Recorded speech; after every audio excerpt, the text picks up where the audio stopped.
Payne too. What the?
Rico Muerte? This way. In here. Payne!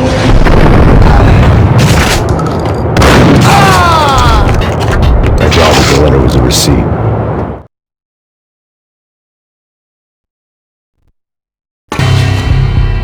Rico Muerte had come to town to do more than just sort out family troubles. Exhibits number 1, 2, and 3. Briefcase of money, a sniper rifle, and an envelope with one word neatly printed on a folded piece of expensive paper. Mayor. It didn't sound like a mafia contract at all. It was too cold and too to the point.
found Boris Dime's ship.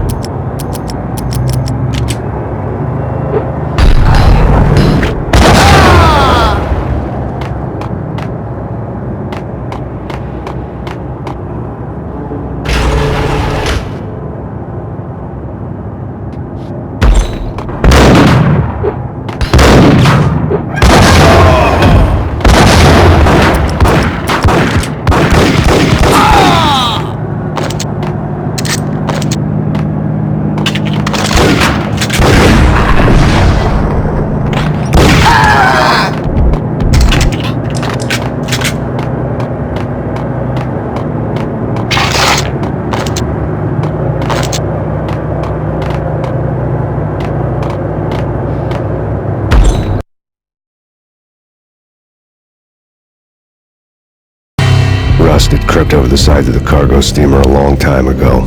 Boris Dime would be on board. I'd have to smoke half of his crew to even get near the gangplank. Guns were probably being kept in the hold, buried amidst the rats and oily water.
Angie, tell me, how much did Dime cost you?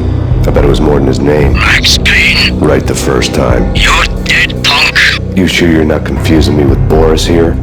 But you are right, of course. Pretty soon we should get together and have a talk. You son of a... Pissing Punchinello off was a dangerous game, but when people get mad, they make mistakes. I should know. That's why I wanted Punchinello, mad enough to trip over his own feet, preferably into a grave.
get everything you need? Check. I owe you. Anything you need. This is my solo. When I'm through, Punchinello won't be anybody's problem anymore. Clear as vodka. But anytime you get between a rock and a hard place, just whistle. This could be the beginning of a beautiful friendship. You really get a bang out of this big-time gangster act, don't you?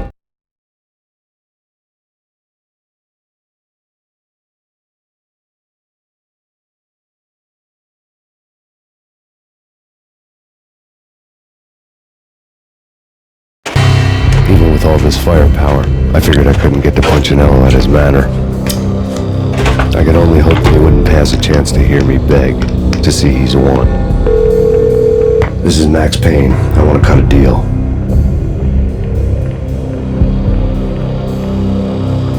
Payne, you're a dead man. That's what everybody keeps telling me. I got your ship and her cargo. I want to meet. No pain, no gain. Capiche? You know my restaurant? Yeah, I know it. Wow. Punchinello's restaurant had seen better days. Snow was falling like ashes from post-apocalyptic skies, but that was outside. Things would soon get hot in the Don's restaurant. I knew it was a long shot, Angelo Punchinello actually showing up, but there was no crime in hoping.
Trying to put out my flames with gasoline.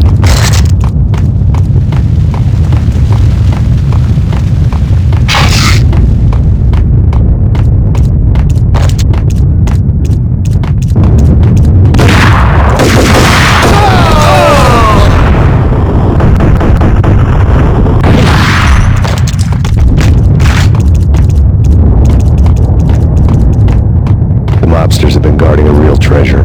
The way out of this disco inferno. There he is!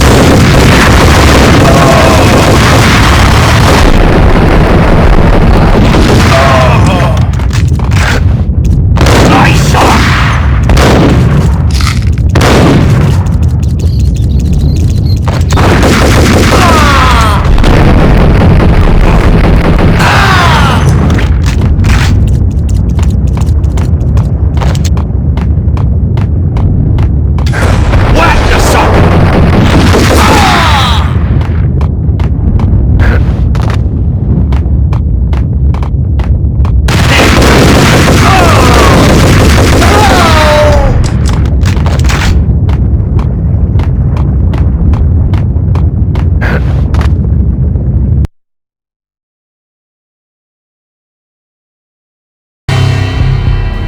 Vlad had seen my smoke signals. The Mercedes was revving to go, almost drowning out the Banshee well of the sirens. You coming? We'll drop you off at the Punchinello Manor. Sounds good to me. When this is over, look me up. I could use a professional like you. I'll keep that in mind.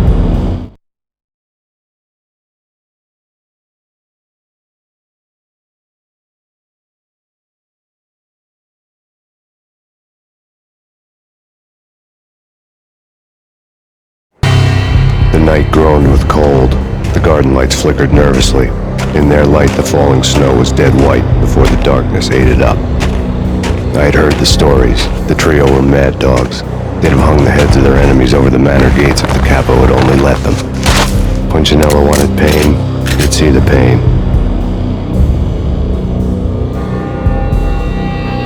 The trick in my situation was that there was no trick, no matter what the movies tell you. No rules, no secret mantra, no roadmap. It wasn't about how smart or how good you were. It was chaos and luck, and anyone who thought different was a fool. All you could do was to hang on madly, as long and as hard as you could. Someone had graciously left the back door open for me and killed the guards. My money was on Mona. I knew the trio would be standing between me and Punchinello. I had read their rap sheets, thick as phone books. No one would be walking out of here alive. The numbing cold of the broken night had followed me in. Upstairs, the trio tangoed down the manor halls to the silent rhythm of their murderous hearts. The blood of their victims rust on their lips. Vince Mugnano, Pilot Providence, a.k.a. Big Brother, and Joe Deadpan Salem. The pistol was a frozen lump in my hand, piercing the skin, gnawing me to the bone.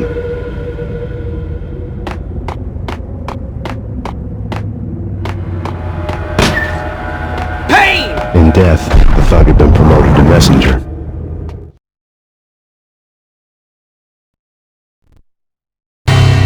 Someone hadn't enjoyed the Don's hospitality. Someone with a flair for the dramatic. Someone who had let herself out of a locked cell and past a couple of armed guards. My thoughts were on Mona again. I could only hope she was a good enough gambler to walk away while she was still winning, before she'd run into the trio.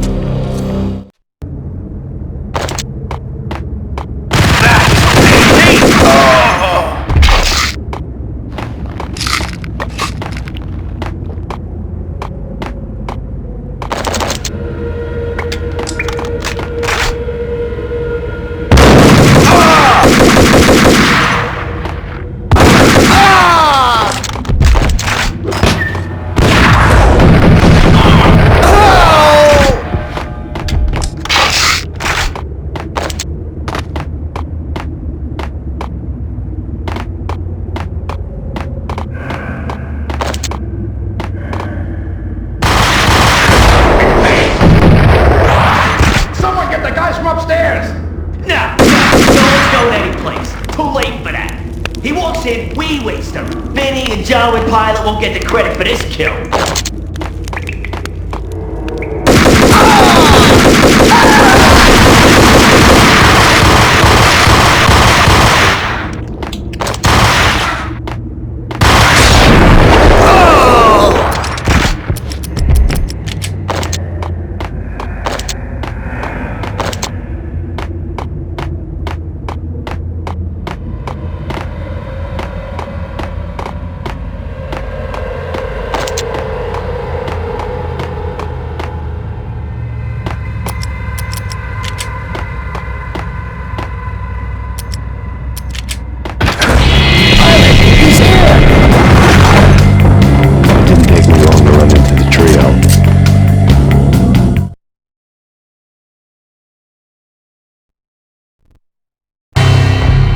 Lisa Punchinello was that she was a bit of a witch.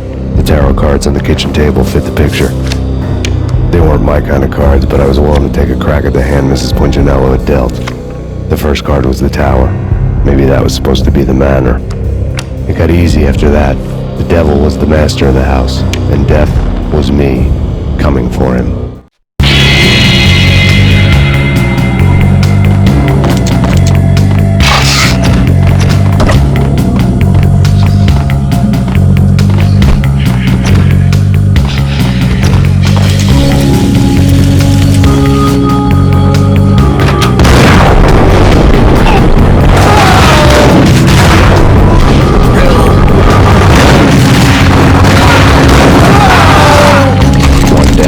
Two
You're a real angel, Max.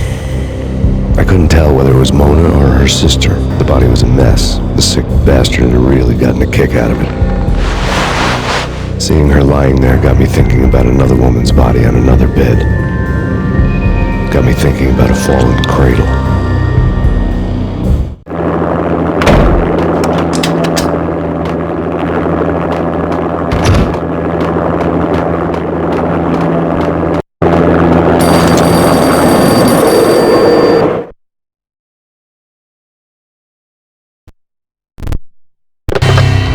Max Payne, Talk to me. Alfred Woden. You've got company. An armed helicopter just landed on the manor grounds. You must hurry. The more the merrier.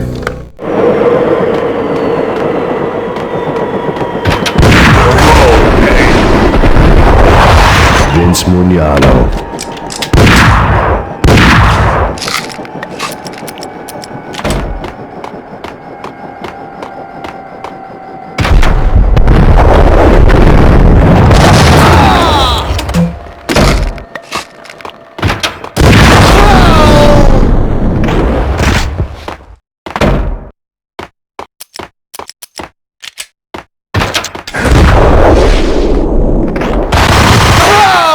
Puccinello's trio was done for.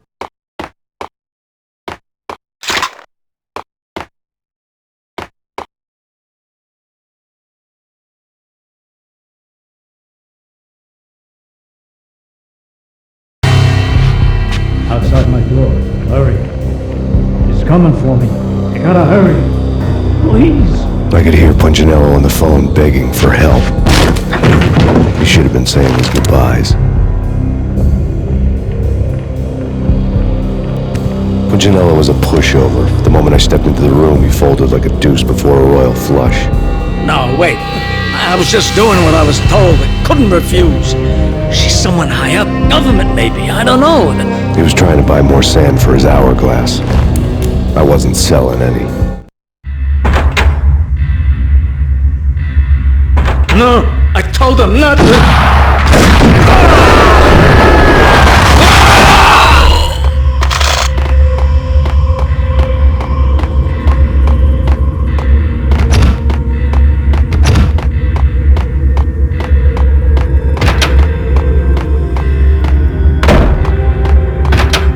Drop it. Don't move. Game over, Max Payne.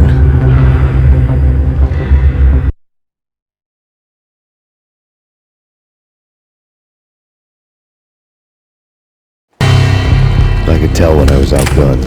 It was time to take another beating. The mystery witch was a real barracuda. Trouble on dagger heels, a smoking assault rifle in her hand, and an army of killer suits behind her. How sweet. I get to kill two birds with one stone. Sooner or later, it was going to catch up with you. Mr. Payne, it's time to show you the benefits of my brew. Be a good boy now. You'd find that Lady Luck was really a hooker. You were fresh out of cash.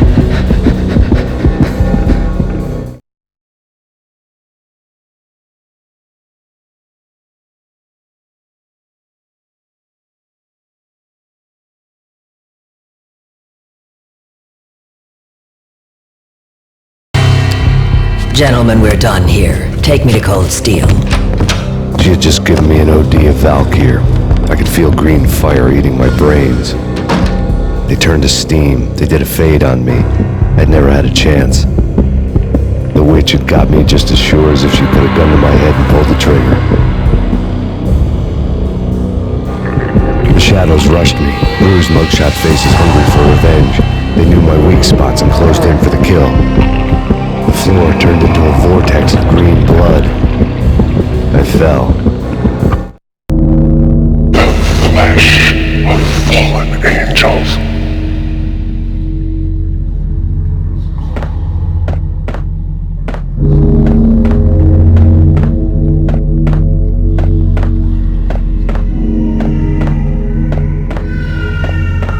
Who's there? Max?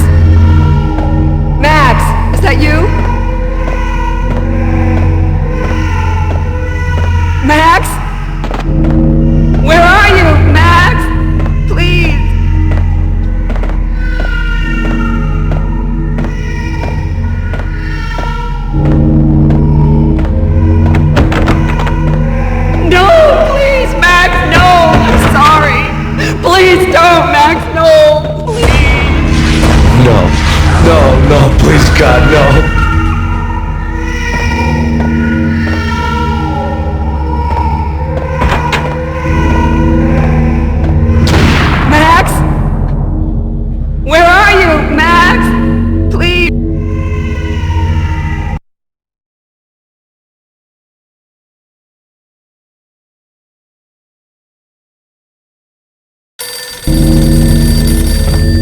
was staring at me.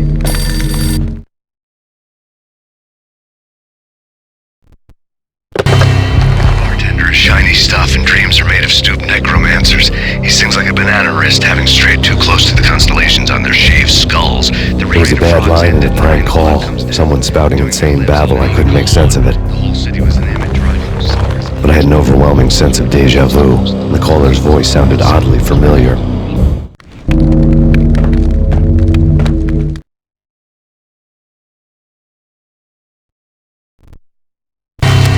There was something disturbingly familiar about the letter before me. The handwriting was all pretty curves. You're in a graphic novel. The truth split my skull open, a glaring green light washing the lies away. All of my past was just fragmented still shots, words hanging in the air like balloons. I was in a graphic novel. Funny as hell. It was the most horrible thing I could think of.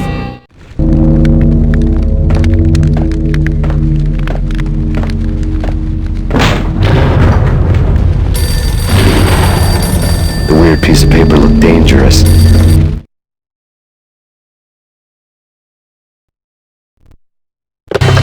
Don't lose it. It's Valkyr. The drug. Snap out of it. Try to remember. It was a bad line in a prank call. Someone spouting insane babble. I couldn't make sense of it. But I had an overwhelming sense of deja vu, and the caller's voice sounded oddly familiar.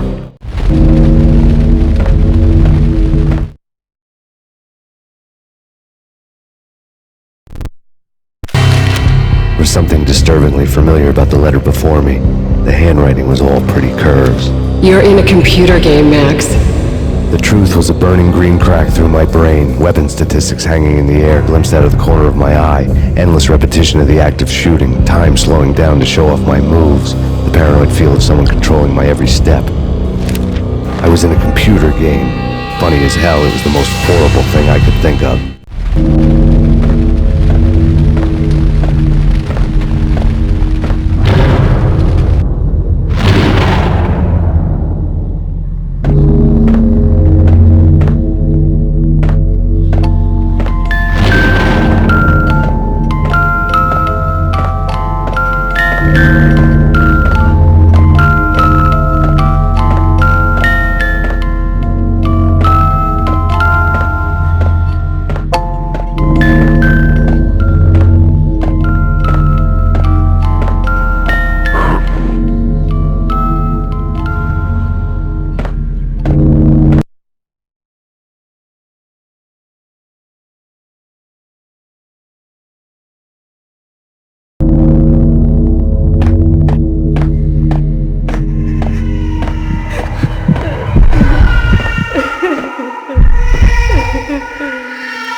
Max, something happened at the office today.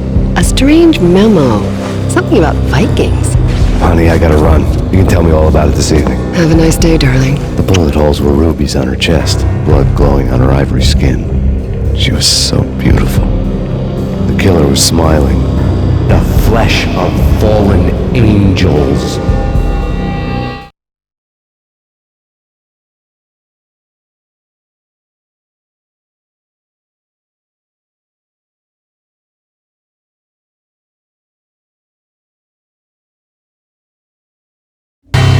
Slowly, the green nightmare faded, leaving dark stains on my soul that would never come off. I felt like flatlining. I was all shook up. I woke up in a cold sweat, sick and tired to the bone, lying in a puddle of my own puke. The hag had said take me to Cold Steel before it had all gone crazy. It was a clue, the only one I had.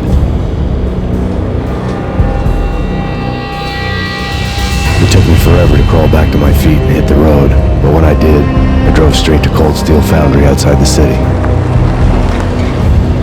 There was a whole lot of action around the place for a freezing winter night. Trucks coming and going, men running. I had the drop on the mystery witch. She thought I was dead. I was on her blind side. I was going in. The bad trip had put me in a crazy mood, adrenaline pumping through my aching veins. Staggering on the mill roof in ice and snow and wild wind, I was a ninja. My kung fu was strong. I wasn't kidding anybody. At best, I was Superman on kryptonite about to fall through a skylight, down to where it was all going down. A half-abandoned industrial area in the middle of nowhere. The factory was a perfect front for any number of illegal activities.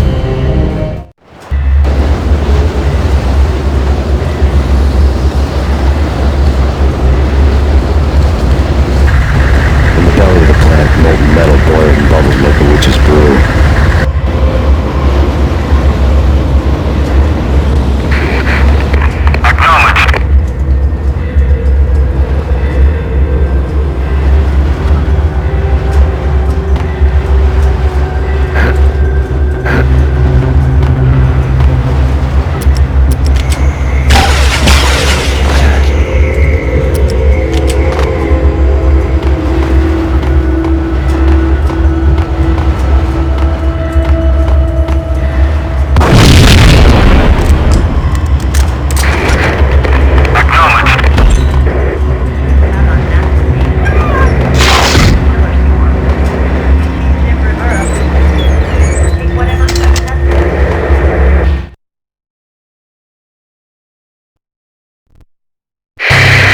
Life-threatening weather conditions. A record-breaking killer storm. In the city's history, vehicles stuck in snow. Heavy snowfall. Forecast shows severe weather is expected to continue. Out in the night, snow fell like confetti over the Devil's Parade. The storm was anything but over.